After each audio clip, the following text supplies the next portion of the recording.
welcome to The Range Brief with Blackwing. I am your host, Mark Gore, and this week's guest is Joe King. Joe, who are you, and why the hell should we listen to you? That's a great question. When it comes to the shooting sports and the clay target sports more specifically, I did start hunting with shotguns at about 7 years old. Fell in love with the clay target games as I grew up, and then as I got involved with Blackwing about 11 years ago now, I really have become a student of the shotgun. I have numerous credentials from instruction, and again, just reiterating, I'm so fascinated with the history of shotgun sports. I've been a student of the shotgun since I fell in love. Awesome. And you are range manager an instructor for Blackwing on the shotgun side, so well versed on the sport and everything to do with it. Yeah, I probably should have noted that. Thank you, Mark. Yeah, that's the important part. All right, so this week we're going to talk about the shotgun shooting sports and what that is, what it means, how to get into it. Before we get too far into the weeds of it, let's talk a little bit about why you do it. What draws you to shooting a shotgun at clay targets? Awesome. I'll start by saying I was a pretty destructive, curious young kid taking things apart, not knowing how to put them back together. And when my dad showed me that there's a game where the goal is actually to break stuff, I fell in love immediately. Yeah, that sounds right up your alley. It does. And so for those of you that are maybe completely unfamiliar, shooting clay targets, you're shooting a little orange disc the size of a very small, maybe like a tea platter thing. You're shooting an orange one of those that's thrown up in the air with a shotgun, and the shotgun blast spreads, and then your goal is to break the target. Super fun. I think one big thing that a lot of people like about it is you can just go out there. If it's a nice day, or even if it's not a nice day, but a nice day, you go out, bring a friend, bring some family members, or you can go out by yourself and break some clay targets. I feel like a good day shooting sporting clays or trap, or you're shooting clay targets, is any day that you go out and do it. Unlike golf, you have bad days and where you're not doing very well. If you're out there and you're shooting and you're breaking targets, I just always come away, even if I'm like, man, that wasn't my best day, it was still like, I was outside, it was beautiful, I got to break some targets. It wasn't as many as I thought, but you still feel very positive coming out of it. It's just such a blast. Yeah, I'm with you 100%, whether you go out by yourself and, go blow off some steam, or, the shotgun sports specifically it's a very social game, a very social activity where, on the indoor ranges, you're full of eye and ear protection. You can't hear anything. And outside, it truly is like more of a social and golf type of thing where, somebody wants to just get away from everybody can go out there and enjoy their time with themselves as well. Like, it's just so robust. It is. Yeah. And on the sporting clay side, a lot of places, and you have golf carts. You'll see people out there smoking cigars or hauling around their whole family, or out there with their family dog, So it's pretty fun. And then you can get into the competitive side if you like it. You can get into some different leagues and things like that. And I know you're pretty familiar with that, Joe. Sure. Yeah. I mean, the first thing I'd like to, probably allude to is, you'll probably hear the shotgun sports compared to golf probably the most. And with golf, a couple of downsides, like it takes all day. You got to commit to get away for 4 or 5 hours, where, sporting clays, I can go shoot 100 targets, have a beer with my buddies afterwards while they were smoking cigars out in the course. And, it's done in a couple hours. And so, I'm not in trouble when I get home from being, instead of being gone all day type of thing. Yeah, absolutely. And you can just go out after work, you get off at 5 o'clock, grab some dinner, head out 6 o'clock and shoot. Yeah. 50 birds in 45 minutes, an hour, or 100 and longer. So it's a great thing that you can knock out a lot more quickly. You also have that difference in gear. I feel like with golf, they have loaner clubs, but that seems frowned upon. At least when I've gone, people did not like being around me with my loaner bag that I borrowed from the golf course. But you going out shooting clay targets, you can really, if you go to a place that's equipped for it, like we are, you can show up with nothing, and we'll hook you up with everything you need to shoot out there. And you can be shooting $2,000-$3,000 guns, just cost you, $10-$15, whatever places are charging to rent the guns. So it can be a blast. Oh my heck, are you right too? Especially while we're on the golf thing. With golf, man, you got to get your gear. You got to be able to swing and hit a golf ball, at least somewhat reasonably before you go out on a course and just ruin everybody behind your times.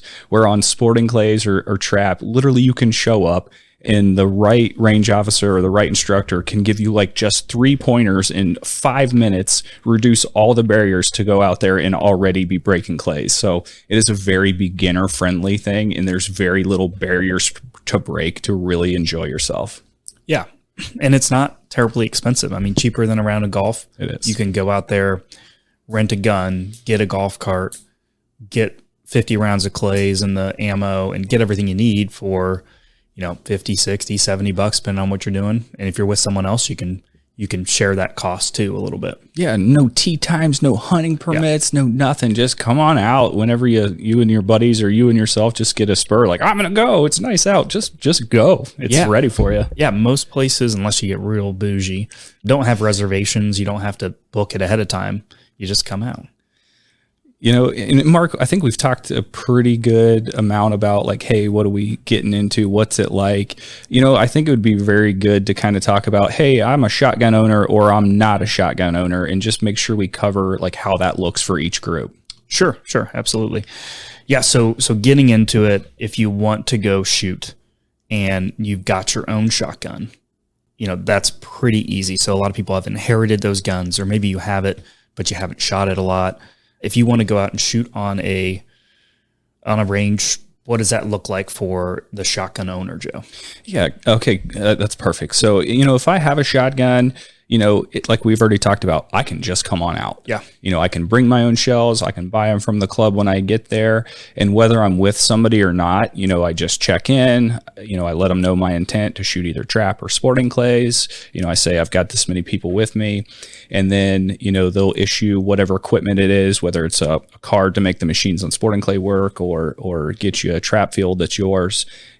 Basically you just make sure any reputable club will ask you, hey, do you have all the gear you need? Walk through the checklist, assign you a field, and out you go. It's very quick and very straightforward to go get started. Yeah. And these days, a lot of things are automated. You used to have a guy sitting at the different stations, pushing the button or hitting a lever to throw a target, pulling a lever. But now it's super easy. Well, El Presidente of Blackwing, I heard that's where you got your start at Blackwing, was loading trap houses. Loading trap houses. That is true. Okay, so you own a gun, pretty easy. You just show up. You don't own a gun, bound to be much harder. Yeah, honestly, Mark, it's just as easy. It might add a little bit of time when you get to the range counter and things like that, but any reputable place will say, oh, you need a firearm? Awesome. They'll have a couple of examples. Shotguns are shareable, so because only, for example, like on sporting clays, one person shooting at a time. So, hey, this gun will fit you. You'll shoot it really well. We'll loan you this gun. These shells work really good for it. So really, there's not a whole lot of difference if you don't want to invest in a shotgun, if you didn't bring yours, or if you have one and don't want to clean it. Come and rent one. And again, any reputable place will have some pretty quality shotguns. Spend a couple of minutes on how to operate it safely and how the mechanics work. And it's still really very simple. I've got some great stories of success and examples of that, which we can get into eventually. But, even if you don't own a gun, it's still very inexpensive, and, it's very easy to get moving without a shotgun. Absolutely. Yeah. And so just going out there for fun, we see a lot of groups come out a lot of times in larger groups. It'll be around the holidays, a bunch of family members, aunts and uncles are in town, and they'll just bring out the whole crew and go out and shoot. A lot of them haven't shot before. And then bachelor parties too, bachelorette parties, just a group of people coming out wanting to shoot. And then, one or two people, 3, 4, maybe have shot before. And that's an opportunity often that we see where we can get them going, teach them the safety side, and teach them the basic mechanics. And then you can go out there and break clays, which is a lot of fun. Yeah, there's no like super snobby like golf etiquette where you're frowned upon if you're not wearing goofy pants, Exactly. Yeah. And much less complicated, I think, at least. So if you say you get into shooting, you went out a couple times, you broke some clay targets, do you think someone has to take it sounds like you don't have to take a clay target shooting course before you shoot, But at what point would you recommend that? Okay, yeah, that's a great question again, Mark. It's almost like we've thought through these. Yeah. First, I want to say, like, I can give you very specific examples of, for example, I had an 80-year-old lady who's never fired a gun in her life, and in 5 minutes, I gave her a quick 3-point crash course on how to shoot the gun safely, and so it won't, beat her up recoil wise. And the first station, she's a little nervous. She fires her first shell, and she gave kind of a oh my. And then in 3 stations later, she's racking shotgun shells in her gun, closing the action, yelling pull as she's mounting the gun, thinking, I'm buying one of these things. Absolutely. Is one of my favorite stories I've told. That's a good one, I think. So yeah, you can get out there pretty easily. Don't have to do the training. That just comes into play if you want to get a little bit better, more consistent. And yes, the training thing, you can go out there, never take any training and break targets. It's very hard to get skunked. Mathematically, you should almost hit one even if you're not trying. But, training is very valuable, especially if you're a person who likes to compete against yourself, or you are kind of gaining the interest in that's your main hobby and you're really getting into it. Training will save you, even if it's $100 an hour. That 1 hour and $100 will save yourself in time, shells, and clay target fees. Yeah, what you will not learn, like just these tiny little tips of problem solving, or making sure you're holding the gun right, or you're really getting in the weeds here. But where am I holding my gun before I say pull? Where am I trying to break it? Just these little things from a quality instructor will up your game significantly and save you tons of money in the long run. Awesome. Yeah, it's interesting. I feel like oftentimes people maybe are better off learning to shoot a shotgun if they don't know how to shoot other guns. Oftentimes we'll have someone come out to shoot a shotgun and they will, have you shot before? Yeah, I'm a big rifle shooter. Shotgun, similar, right? It's a long gun with a trigger. I can figure this out. And it really kind of puts them at a bit of a disadvantage because it's just such a different platform and you just really need to handle it a lot differently. Yeah, I joke around and say like, oh, you're a long range shooter, I can't help you get out. Yeah. Where if you're a new person, it's like, oh, good, no bad habits, come with me. Yeah. So, our other host, Jared, he's a long range and a AR shooter. And it's funny, we joke with him a lot because shotguns don't really have sights like a handgun or a rifle does. You point it more than you aim it, and he can't hit anything with a shotgun unless it has sights on it, which is pretty hilarious, being so good at handguns and rifles. But if you don't have sights on your shotgun, which you typically don't see unless it's like a tactical shotgun, he can't hit anything. Yep. It's quite embarrassing. As a shotgun snob and clay target snob like I am, when he puts sights on a shotgun, it's blasphemy. It is. Yeah. There's a little bit of snobbery, I guess, in the shotgun game. Okay. So we've talked a bit about the getting into it, and we've dropped some of the terms about the different games.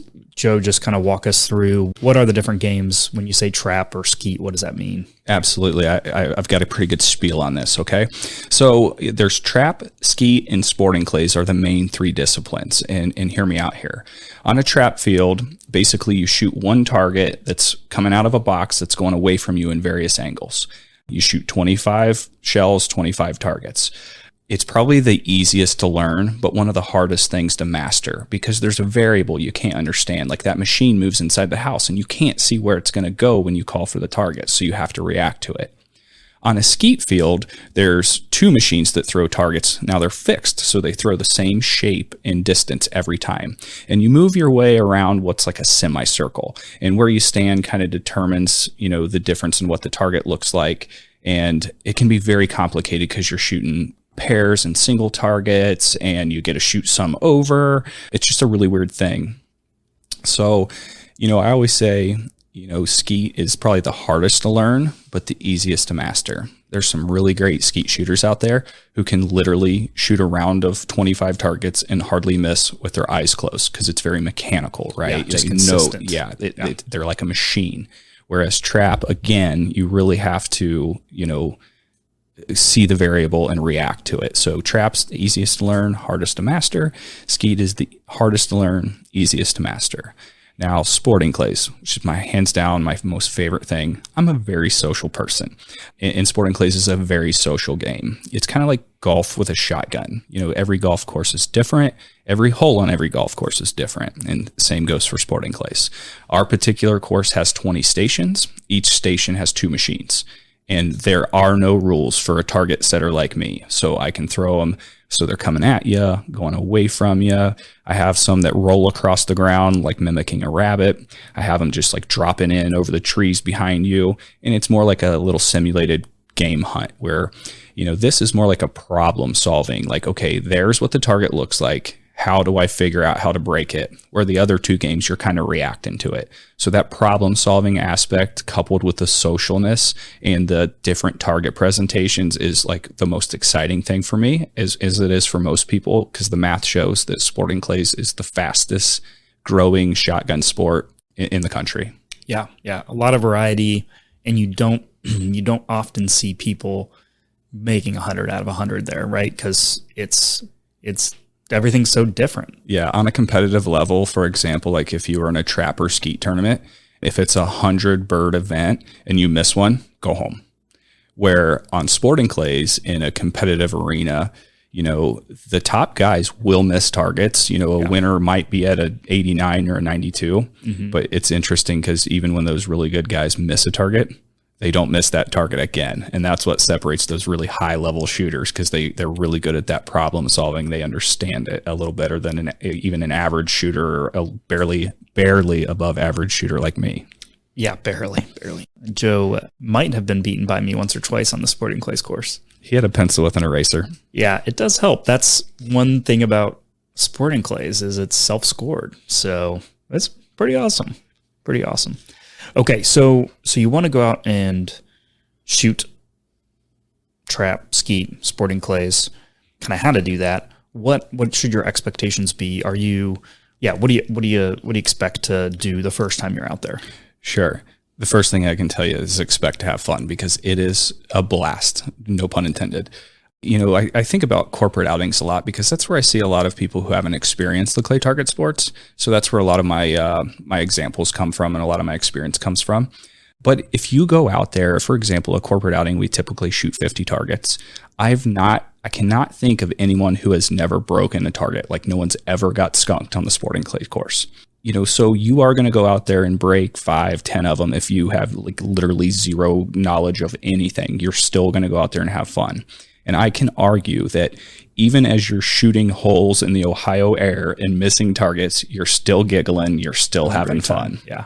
And those corporate outings, that's what we call them, but like large groups. So a company will bring out 50, 100, 150 of their employees, their clients, or it'll be a fundraising event. And you basically have this large group of people that have, a lot of them haven't shot, some of them have, and they go out and we, Joe's team puts a range officer on each of the stations, gets people going, safely shooting and breaking targets.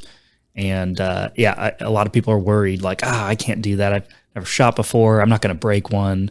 It's going to be rough. But like you said, you always got someone to break one. Yeah, and I can tell you, like, if you go out there and you've shot a handful of times and you're breaking anywhere close to 40 or 50% of them, you should buy a shotgun, take some lessons, because you have some hand-eye coordination, you have, just kind of an intangible, and you can get really good at the clay target sports if you're, rocking in that 30, 40, 50%, especially your first couple times out. Like, you can be really good at this if you're there already.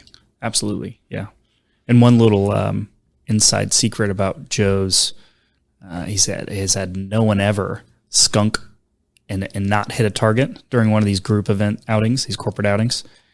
But what I can tell you is I have seen Joe take someone off to the side and lay a clay target down on the ground and let him shoot it from like 10 yards away, not moving. And that is how he's got his no skunk record on the course. I thought you and I agreed to never talk about this when I made sure you broke a target your first time out. Okay. But yeah, that might have happened once. It was not me though. Anyway, yeah, great time, a lot of fun, and just breaking one target is a blast. So you go out there, we know it's going to be fun. You're looking to break one the first time. Your goal is to hopefully get one, and more than likely you'll get more than that. he gave us a good level as to kind of where you would hope to be after shooting a few times. And it does, it is challenging and it's fun. And I know you talk a lot about oftentimes you're competing more against yourself than you are against other people, which is kind of can be fun. I know that I am a low 40s shooter out of 50. So if I go shoot 50 birds on the Sporting Clays course, I'm going to hit like 42. And so if I get a 45, I come off super happy, or someone's over there saying that I lied on my score sheet a little bit, one of the two. Okay. So if you go out and you're shooting, what issues do you typically, or what issues can you run into that are approachable? Say, I don't know, someone wants to go out and shoot, but I'm left-handed, or I only weigh 90 pounds and I can't handle this shotgun. Those things are crazy. How do you tackle this? Yeah, absolutely. And I would say they're not issues. They're apprehensions because, at any reputable place, that anybody, has somebody that has some shotgun experience. For example, yesterday I had two young ladies who, junior high school age, couldn't have been 75, 80 pounds soaking wet. Yeah. And with the right shotgun and the right shot shell, they shot 50 targets all day long, without getting beat up. You give them just the quick pointers, so they enjoy shooting it. And I've already mentioned, my 80-pound, 80-year-old lady who was just like rocking it. And the mount too, I'll cut you off. The mount is so important, right? Like there's a lot of people who will be there, maybe with a friend, and the friend's shooting and they're like, oh, I don't want to shoot. I've shot a shotgun before. It really hurt. I shot it just a couple times and I'm bruised. Well, yeah, I guess what's your take? I mean, the mount is so important, right? Like how the gun sits on your shoulder. It is. I mean, it's kind of, I hate this, but it's like a pair of shoes. If you get the wrong pair of shoes, your feet hurt. But, if you get somebody that just knows a little bit about it, hey, in 2 minutes, I can say 3 things. Put it on this spot in your shoulder. Make sure your face is on this part of the gun. Make sure you're pulling really tight. With just some little pointers like that, there should be no reason anybody's getting beat up. Short of the old school, like I've never shot before, and your uncle gives you, 2 slugs and a double barrel, which is like the worst shot shell there is, and it knocks you on your butt, and you're like, I hate this. Like that is not what somebody who cares about the shooting sports would do to somebody. Which any reputable place, they won't do that. So I'd say they're apprehensions, not issues, but just talk a few minutes with somebody that knows what they're doing, and at a place like ours, and you will have no issues. Talk you through anything. Like it really is. If you have your face off the gun's going to pop up and bruise your face. It's just going to happen. If you have the gun off of your shoulder when you shoot, if you're holding it forward a little bit, it's going to hurt more. So there's things, if you had issues in the past, give it another shot. Go to a place that you think would know what they're doing. Yeah, and like the left-handed thing, and even like an eye dominance issue, without getting into the weeds here, again, just a couple minutes with somebody who really knows what they're doing can get you into what we call like a neutral fit shotgun. And a left-hander, can just grab any gun a right-hander can. And again, somebody who knows what they're doing can move your body around just slightly so you have a great experience the whole way through. So a lot of this stuff is very easy to overcome, and you don't need a $5,000 Terminator leg looking shotgun to fit you. Yeah. So if you're just looking to get into it, to go shoot, and maybe you're thinking, I want to buy a shotgun because I've done it once or twice and I'm having a lot of fun. How important is the fit, the length of the shotgun, that kind of thing? Is it something that you really need to be able to shoot well, or how important is that? Absolutely. I think to answer that question, you have to decide what your goal is. If you decide that I'm going to be an Olympic shooter, you better have a custom fit gun, and you better have a pretty deep pocket, because you are going to spend some money on getting a gun that really fits you well. These guys go so crazy down the rabbit hole that if you gain 5 pounds, that might change how the gun fits you. Whereas a league shooter or somebody that's shooting 80% like Mark is, you can get a gun off the shelf that fits you and will reasonably do the job for what your goal is. People get hung up on the barrel length and things like that. My favorite thing is like, well, do I want a 30-inch? What's the difference between a 30-inch barrel and a 32-inch barrel? And I look at them and say, like, I don't know, you're 2 inches closer to the target. How does it feel in your hands? That's where some of the fit and feel comes in. a lot of people get into like, hey, I really want to, talk about choke tubes, which is what like kind of constricts the size pattern that your pellets will expand to over a distance. And I don't want to get in these weeds. But like, for example, in a class, I have like 3 slides on chokes because it's like, here's all the information you'll ever need.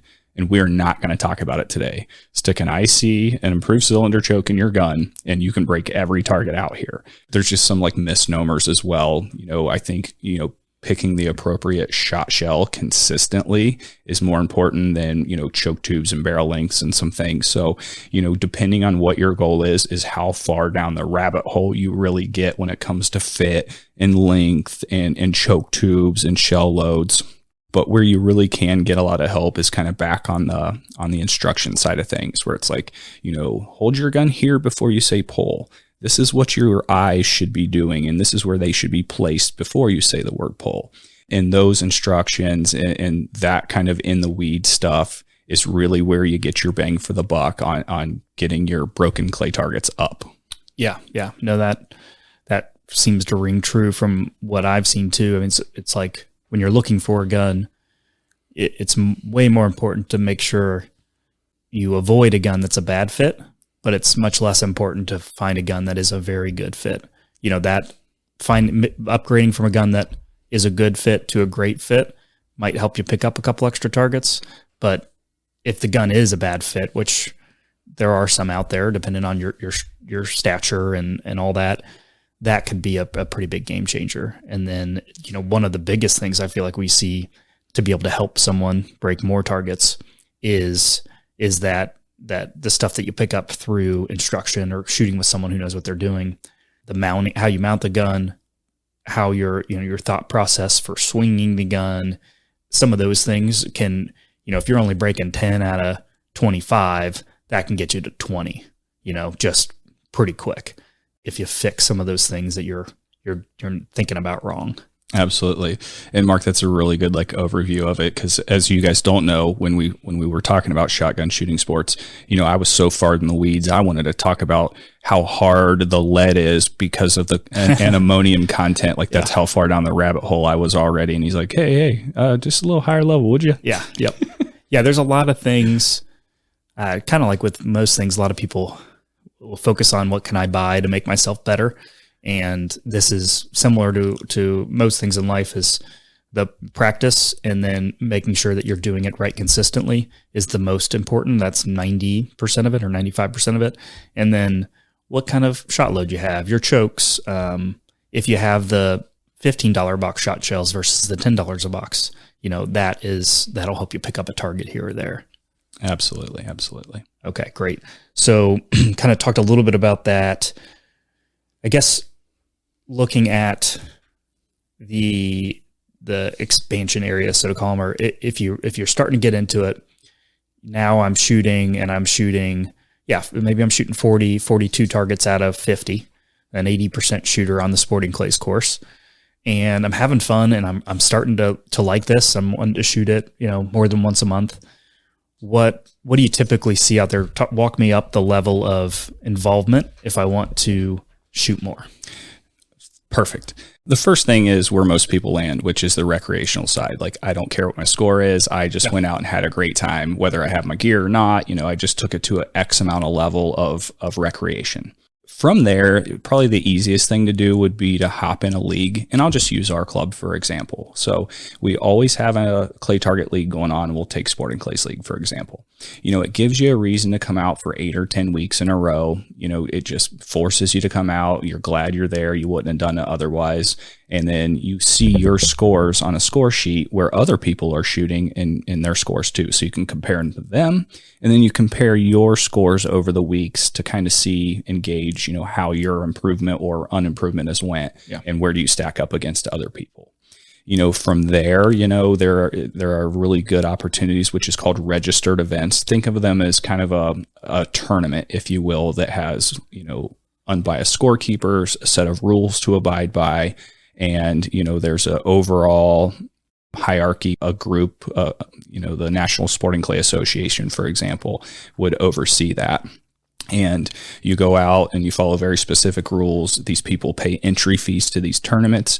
There's classifications, like the better you get, you go from B class to A class. So you're competing against like scores, and you're actually competing for money in some of these events across the country. I mean, some of the payouts are $25,000, $30,000 purses. So people really get into this and get into it hardcore. And there's a lot more, I feel like, of those around than you might expect. Yeah. Like a lot of sporting clay courses are kind of like tucked around, and trap competitions as well. So they were a little bit out in the country often. So you might not drive by them. You might not think that there's a lot around you, but if you did start to get in that and look at the tournaments, I mean, there's dozens of them across Ohio in a year, right?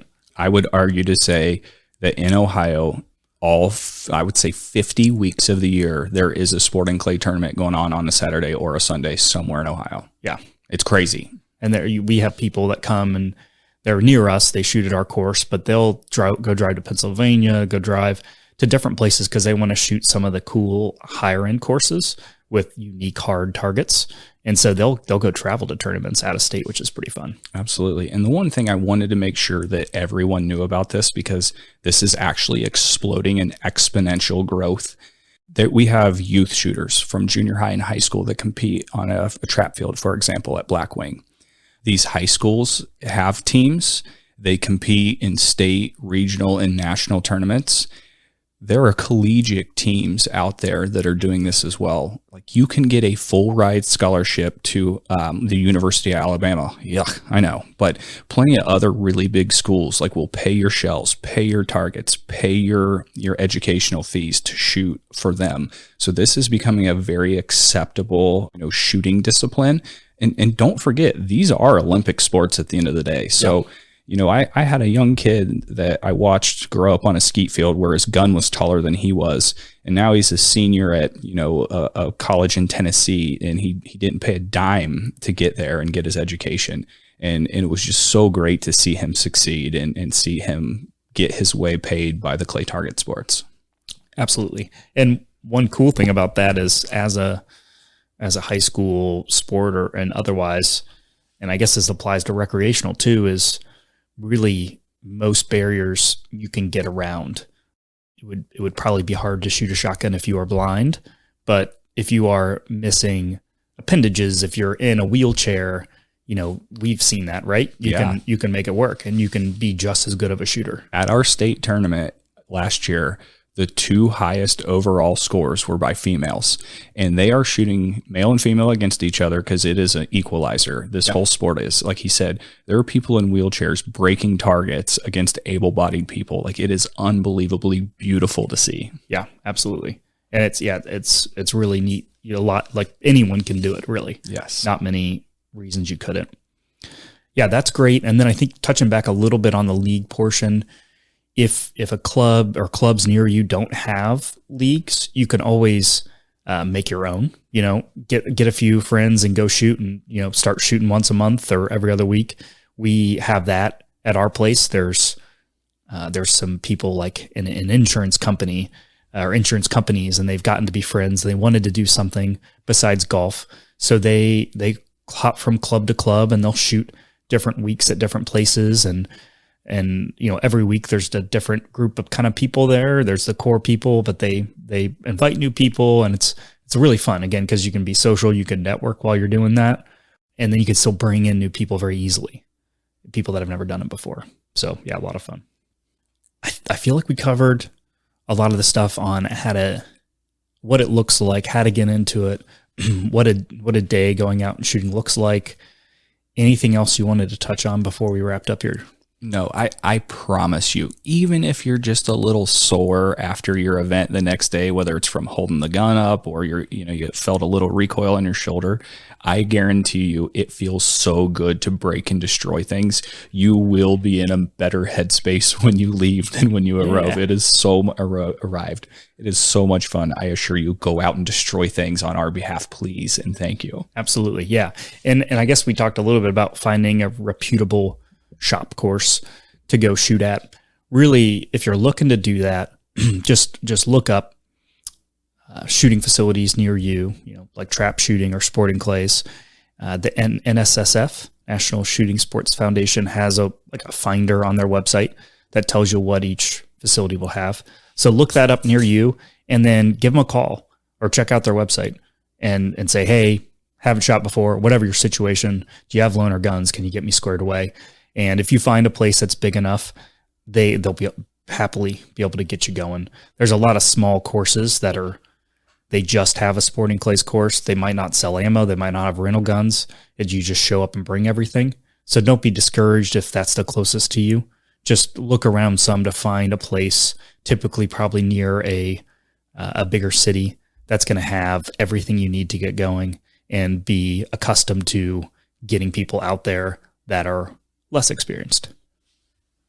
Awesome. So that covers everything. If you have any questions, as always, feel free to reach out to us. Always happy to help in any way that we can. That is all for this episode.